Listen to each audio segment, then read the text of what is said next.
बिस्मिल्लाहिर्रहमानिर्रहीम। अस्सलाम वालेकुम व्यूअर्स, आप देख रहे हैं ज़हरा अहमद किचन सीक्रेट्स। अल्लाह ताला आप सब पर अपनी खास रहमतें और बरकतें नाज़िल फरमाए और फरवानी अता फरमाए आपके रिस्क में, आपके खानों में। जी तो आज हम बनाने जा रहे हैं मौसम बरसात की सौगात पकोड़ा नान, बिल्कुल डिफरेंट वे में, बहुत आसान और बहुत मज़ेदार।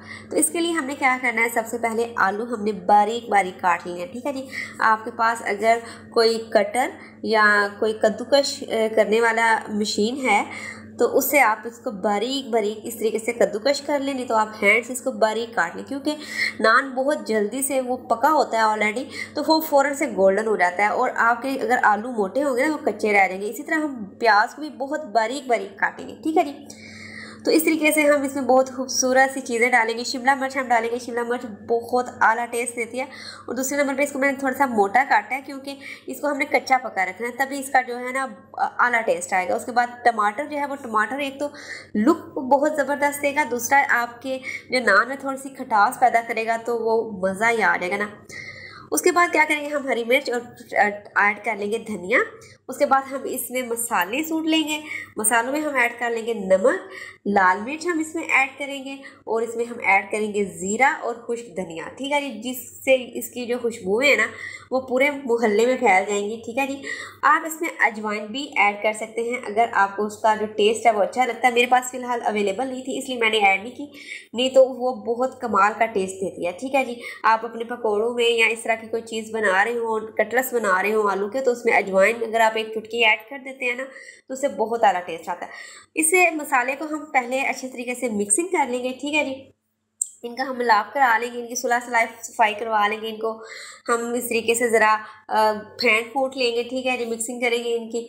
और उसके बाद ये हम क्या करेंगे, इसमें ऐड कर देंगे हम बेसन। ठीक है जी, बेसन हमने ऐड इतना करना है कि आपका जो मिक्सर है ना वो आटे की तरह बने। ठीक है जी, आपने इसको पतला नहीं करना, जिस तरह आपका आटा सहत होता है ना रोटी गूंदने वाला, उतना आपने इसको उस तरीके से यानी कि बनाना है, ये जुड़ने से जुड़ जाए और आप जब उसको हैंड में पकड़ें तो आपके हैंड से नीचे नहीं गिरे। ठीक है जी, आप देख सकते हैं अगर मिक्सिंग में थोड़े से पानी रिक्वायर्ड हो ना तो आप 1 से 2 चम्मच जो है ना वो पानी इसमें ऐड कर सकते हैं। ठीक है, तो आपने इसको जो है ना मिक्सिंग करके रखना नहीं है मैरिनेशन के लिए। ठीक है, क्योंकि हमारे जो हमने इसमें इंग्रेडिएंट्स ऐड किए हैं, सब्जियां ऐड की हैं, वो बहुत ऑलरेडी हमारी जो है ना वो बहुत पतली हमने काटी हुई है, इसलिए इसको मैरिनेशन करने की बिल्कुल भी ज़रूरत नहीं है।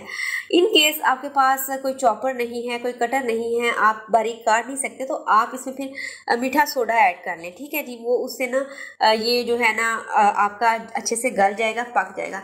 मीठा सोडा ऐड करने से ये होता है कि आप किसी चीज़ में मीठा सोडा ऐड करते हैं तो वो बहुत ज़्यादा ऑयल अब्जॉर्ब करती है, इसलिए उसको जो है ना ऐड करने से आप अवॉइड ही किया करें, वैसे भी वो आपके स्टमक के लिए अच्छा नहीं होता।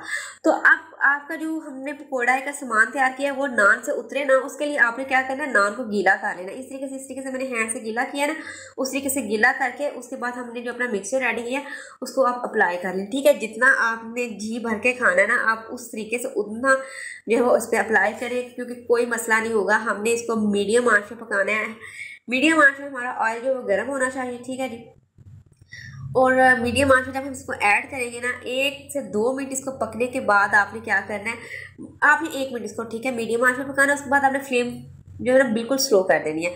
उससे क्या होगा, बहुत अच्छे से पक जाएगा और सेकेंडली जो है ना बहुत सॉफ्ट होगा, बहुत सॉफ्ट होगा। ठीक है जी, तो बाज़ार से जो है ना वो मिलते हैं वो हार्ड और गंदे नान, और आपको कभी भी उसके ऊपर इतना मिक्सचर नहीं मिलेगा। अभी तो बस उन्होंने नाम के 1-2 आलू लगाए होते हैं और वो काफ़ी एक्सपेंसिव जो है उसको सेल कर रहे होते हैं। इसका नाम तो इस तरह का नाम तो आपको 100 रुपये में भी ना मिले।